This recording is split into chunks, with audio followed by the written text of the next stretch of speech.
किसी ने बड़े कमाल की बात कही है कि पेड़ की शाख पर बैठा पंछी कभी भी डाल हिलने या टूटने से नहीं डरता।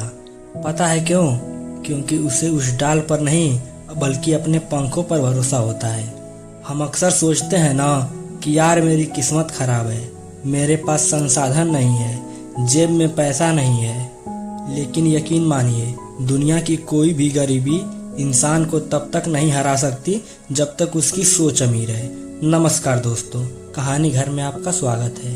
आज की कहानी एक ऐसे लड़के की है जिसके हालात शायद हम में से बहुत से लोगों से मिलते जुलते हैं। ये कहानी एक गरीब लड़के की है। वो लड़का बहुत ही गरीब परिवार से था। आप उस गरीबी को महसूस कीजिए कि एक ऐसा घर जहाँ सुबह का खाना बन जाए तो शाम की फिक्र शुरू हो जाती थी। वो लड़का पढ़ा लिखा भी था, उसके अंदर हुनर भी था, लेकिन कहते हैं ना कि जब वक्त खराब हो तो ऊंट पर बैठे इंसान को भी कुत्ता काट लेता है। उसे अपने ही शहर में नौकरी नहीं मिल रही थी।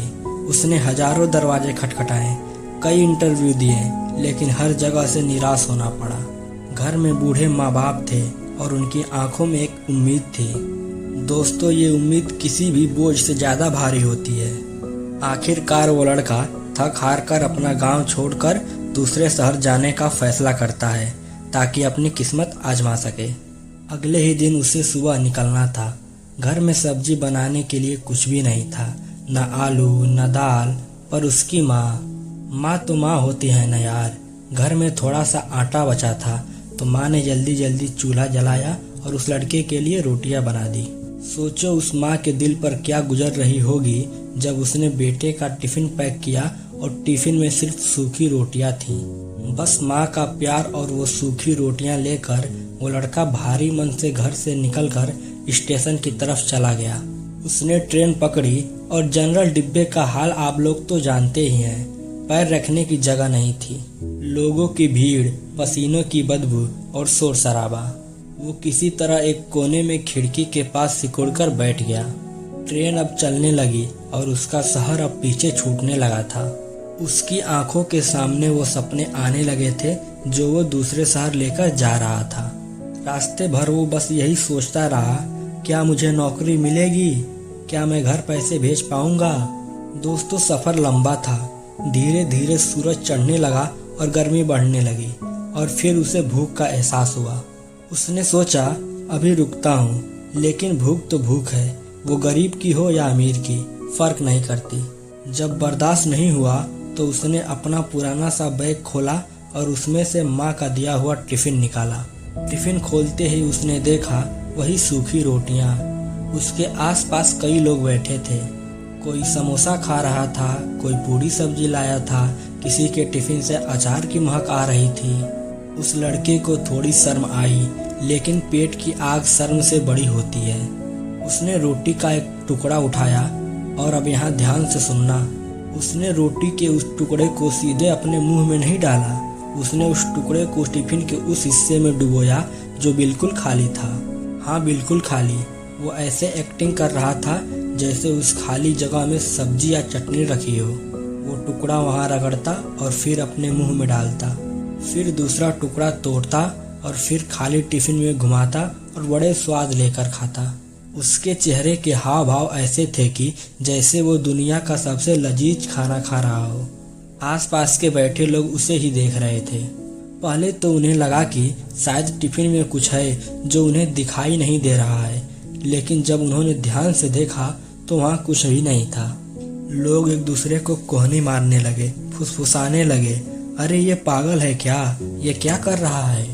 सब हैरान थे, लेकिन वो लड़का अपनी ही धुन में मस्त था। रोटी तोड़ता, खाली टिफिन में घुमाता और बड़े गजब के स्वाद के साथ खा लेता।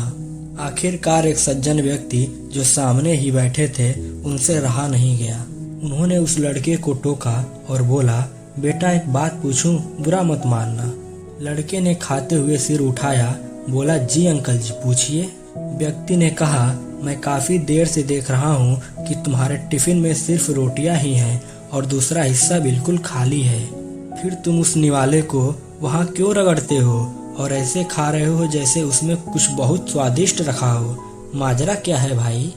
लड़के ने बड़ी मासूमियत के साथ जवाब दिया। उसने कहा, अंकल जी मैं बहुत गरीब हूँ, घर में सब्जी नहीं थी तो माँ ने सिर्फ रोटियाँ दे दी। सूखी रोटियाँ गले से नीचे नहीं उतर रही थी तो मैं अपने दिमाग के साथ एक खेल खेल रहा हूँ। अंकल ने पूछा कैसा खेल? लड़के ने बोला मैं मन ही मन सोच रहा हूँ कि इस खाली जगह में तीखा लाल मिर्च का अचार रखा है। मैं रोटी के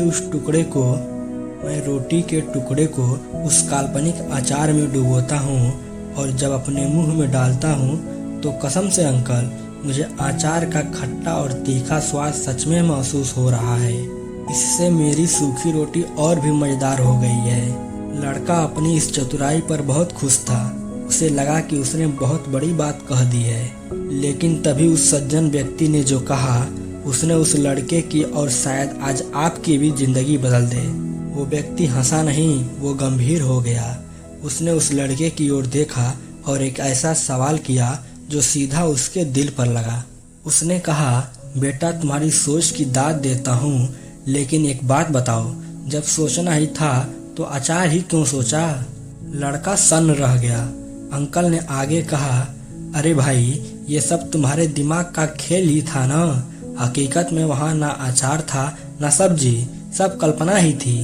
जब कल्पना ही करनी थी, जब सोचना ही था तो शाही पनीर सोचते, मटर पनीर सोचते या शाही कोरमा सोचते। जब सोचना ही था तो तुमने अचार जैसी छोटी चीज क्यों चुनी? अगर तुम शाही पनीर सोचते तो शायद तुम्हें शाही पनीर का स्वाद आता। तुम्हारी सोच पर किसी का टैक्स तो नहीं लग रहा था ना। सपने देखने के लिए पैसे तो नहीं देने थे ना। फिर इतनी कंजूसी क्यों? दोस्तों उस लड़के के हाथ से वो निवाला छूट गया।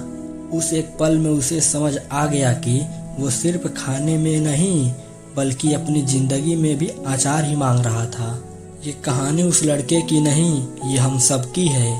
हम भगवान से, जिंदगी से या खुद से जब मांगते हैं तो अचार ही क्यों मांगते हैं?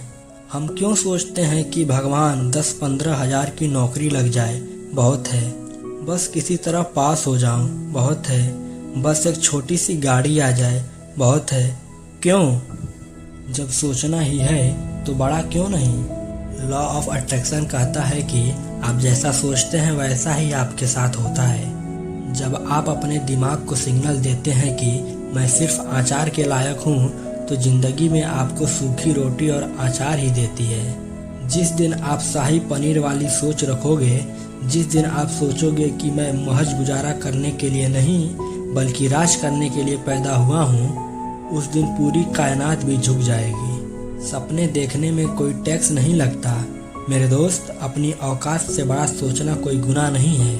अगर वो लड़का अचार की जगह शाही भोज सोचता तो उसका पेट और मन दोनों ज्यादा भरते हैं। आज, अभी, इसी वक्त अपने आप से वादा करो कि आज के बाद अपनी सोच की टिफिन में सिर्फ अचार नहीं रखोगे।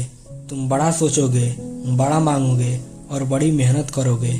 क्योंकि याद रखना, सफलता भी उन्हीं के कदम चूमती है जिनके सोच का दायरा आसमान से भी ऊंचा होता है। आपको ये कहानी कैसी लगी मुझे कमेंट में ज़रूर बताना। मैं हर एक कमेंट ज़रूर पढ़ूंगा। अगर इस कहानी ने दिल को छुआ है तो लाइक का बटन दबाना मत भूलना। अपने दोस्तों के साथ शेयर करना, शायद उनकी भी सोच बदल जाए। ऐसे ही पावरफुल कहानियाँ सुनने के लिए अपने चैनल कहानी घर को सब्सक्राइब करना मत भूलना। मिलते हैं अगली कहानी में, तब तक के लिए बड़ा सोचो और बड़ा करो। जय हिंद।